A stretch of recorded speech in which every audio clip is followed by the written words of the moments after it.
দাঁড়াও, এটা কিভাবে মাপ নেবো? দাঁড়াও, আমি তোমার দেখাই এটা কিভাবে মাপ নেবা। এটাই ভাবে না, ঠিক আছে? দিক তাকাও, এটাই ভাবে মাপ নেবা না। ধরো একটা মাটন সিট নিবা, ঠিক আছে? নেওয়ার পরে এখান থেকে এইভাবে মাপ নেবা। দেখছো এখানে মাপ পাই গেছো? ব্যাস, একবারে সহজ পদ্ধতি। এখানে কত আছে? 305 মিলি আছে, ঠিক আছে?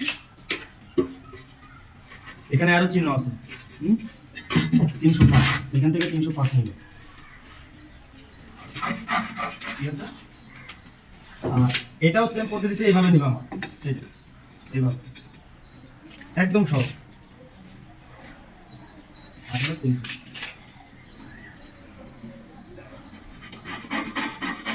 ঠিক আছে? তারপর এখান থেকে এইভাবে মাপ নিবা। এখানে 4 200 আছে, 4 200, আর এই গ্যাপটা সবসময় 3.5 থাকে, 3 থেকে 200 থাকো, ঠিক আছে? এটা সবসময় মাথায় রাখো, 4 200।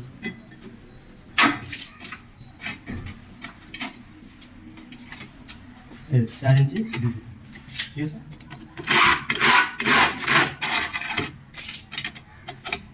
এখানে 3.5 নিবা। এই সুইচ গ্যাংগুলো সবসময় প্রত্যেকটা গ্যাংই 3.5 থাকে, নতুন করে মাপ নিতে হবে। সেম এইভাবে মাঝে যে পয়েন্টার আছে এইভাবে মাপ নিবা।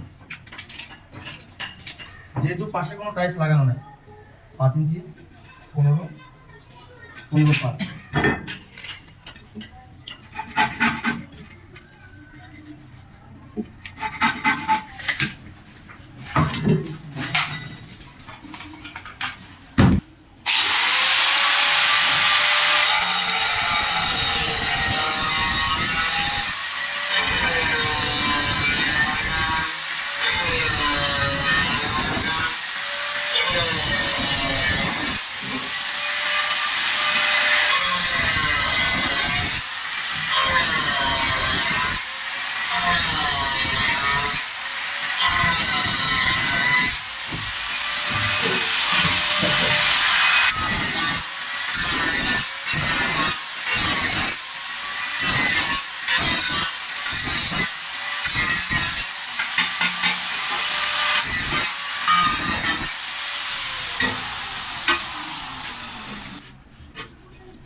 এটা কমপ্লিট।